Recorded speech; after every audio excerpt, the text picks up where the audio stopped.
It is the final countdown. A provincial election must be called early next week. In the meantime, that unofficial campaign continues. CBC reporter Dane Patterson asked Premier Scott Moe about a signing announcing the preferred site for a new acute care facility in Rostern in the lead up to the official campaign. And I would say this with respect to, was it an unveiling of a sign announcement or was it an announcement of a facility moving forward? Name me one facility that I have announced as leader of this government, one healthcare facility that hasn't been built. They all get built. The schools we announce, they get built. This is a government that most certainly does what they say they were going to do.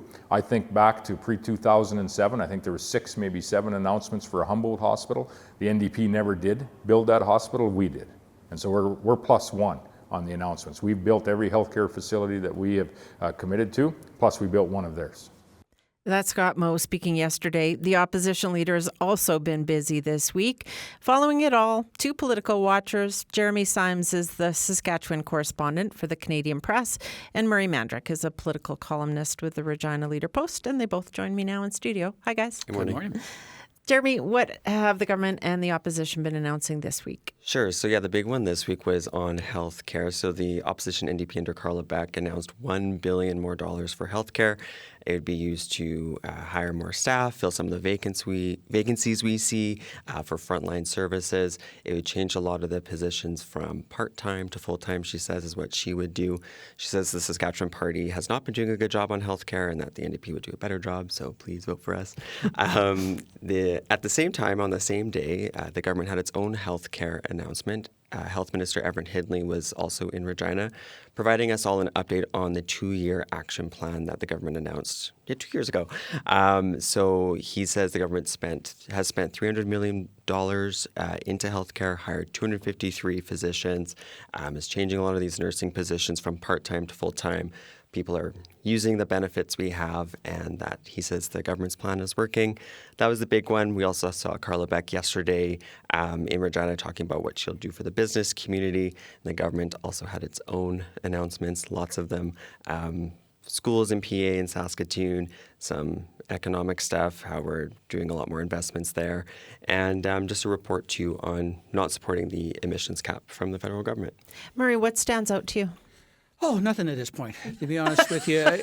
Thank God the pre-campaign period is over because it's getting so redundant. I get what the NDP were trying to do, get their stuff out early. They don't have the advantage of government putting out press release. I get what the government was trying to do, hand out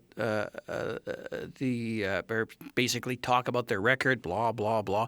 Thank goodness it's over. And people don't really pay attention to the campaign until the campaign starts. And now the campaign is about to start. And so we're going to get to the brass tacks of what the message really is and how that message is really being received. I'm more interested right now in terms of that, what the polling is telling me in terms of how it's being received, what new promises we're going to get from the Sask Party, how the NDP are going to structure their campaign, what the role of the third parties is. Exhausting as the last month has been. I think we're only getting started right now, and I'm just sort of glad the last month is kind of over and we're going to get into the real campaign in earnest. Jeremy, we also learned this week of a second investigation by the Conflict of Interest Commissioner into Jeremy Cockrell. What can you tell us about this one? Yeah, so the Conflict of Interest Commissioner is investigating Jeremy Cockrell for the second time. The first one had to do with his family window and door business, doing some contracts in North Battleford. But this one has to do with Jeremy Cockrell's investments into 2 helium companies in the province. So we learned of this week. NDP ethics critic Mira Conway held a news conference just saying the NDP wants to know when Jeremy Cockrell made these investments. Was he a cabinet minister? And did he have any insider knowledge as well? Before these investments were made. Jeremy Cockrell says he had no insider knowledge and he has not participated in any government decisions around helium. But the NDP says timing is everything here. So in 2021, the government announced a helium action plan. This was in November. And as part of this action plan, there was a tax credit announced for helium companies. So Jeremy Cockrell was appointed in cabinet in May the following year. And in July, 2 months after that, there was a tax credit announced for Royal Helium for one of these companies he invested in. So really the NDP wants to know, okay, in 2022, when did he invest in these shares in this company? And he has not provided that yet, so we don't know when he did. I will say that he didn't have the shares in 2021, and in 2023, the disclosure says he no longer has shares in one of the companies, but he has it in the other company. So that's where we're at now with this. We'll see what the Conflict of Interest Commissioner comes up with probably next year. And you've written about this in your column. It's interesting to me. It's up to the Conflict of Interest Commissioners, far more capable than I or anybody else of deciding what is a conflict and what is not. I want to look at it from another perspective, though, because it's a little suspicious the NDP raise it right now on the eve of the election, but it's also hugely troubling from the government from a number of factors. First of all, this is a second conflict of interest investigation, and the Conflict of Interest Commissioner doesn't do this at a whim. He has to have valid reason for doing so. But think of who this is involving. It's involving Jeremy Cockrell, who's been their key messenger on the education file.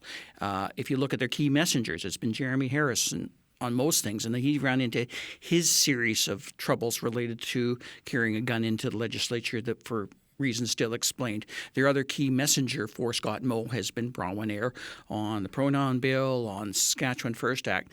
None of these people have been very effective messengers for Scott Moe going into the election, and at least two of them are now involved in considerable controversies, and that's got to be troubling for the Sask Party and Scott Moe going into this campaign.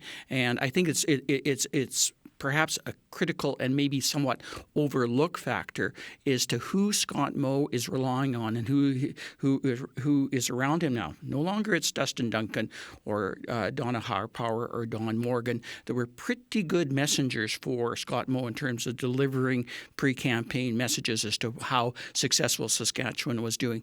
Now that message is being delivered by others that have their own trouble. And I think that is a really interesting and key element right now. You guys, before you go, let's talk about the latest polls. What are they telling us, Jeremy? Yeah, sure. So Insightrix came out with a poll earlier this week. It was done for CTV, and it just says people are ready for change. They just don't see it happening after this election. More than 50% of those asked said, they would like to see the change, and Insightrix says, this could pose a problem for the Saskatchewan Party if people really want that change. At the same time, more than 50% say, well, I still think there's going to be a Saskatchewan Party government. So that shows an uphill battle for the NDP, Insightrix says. Otherwise, it just shows a really tight race right now in the overall numbers between the NDP and the Sask Party, with the NDP doing better in the cities and the Sask Party doing better in rural areas. Murray, what do you make of this? I'm less interested in the horse race numbers because I'm always a little suspicious of polling numbers in the moment anyway. And I'm more interested in I am interested in a couple of things in the poll. And it's kind of fascinating that there is a notion out there of change and that people want change.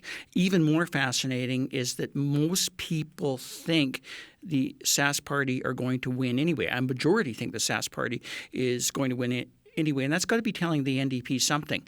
Well, what it's telling the NDP is what they've already known, and that they have an incredibly difficult uphill battle based on the seats. They need 17 seats to win, and the number of times when 17 more, right? 17 more seats. I apologize. No, yeah, just 17 clear. more seats, 17 additional seats to win, and it's only happened 5 times in the history of this province where in an election campaign a party has gained 17 seats, and that's the better statistic for the NDP. There's 31 seats for the Sask Party that they won by at least 2,500 votes last election. Now, we've had redistribution, but that's really just shuffling the chairs right now. They have 33 very solid seats. The NDP have had 1 seat in which they won by 2,500 votes, Carla Beck's seat. And that's pretty much telling you everything that you need to know in terms of how difficult a struggle the NDP are going to have in this campaign. So polls notwithstanding, and the numbers are going to be better, and the NDP are clearly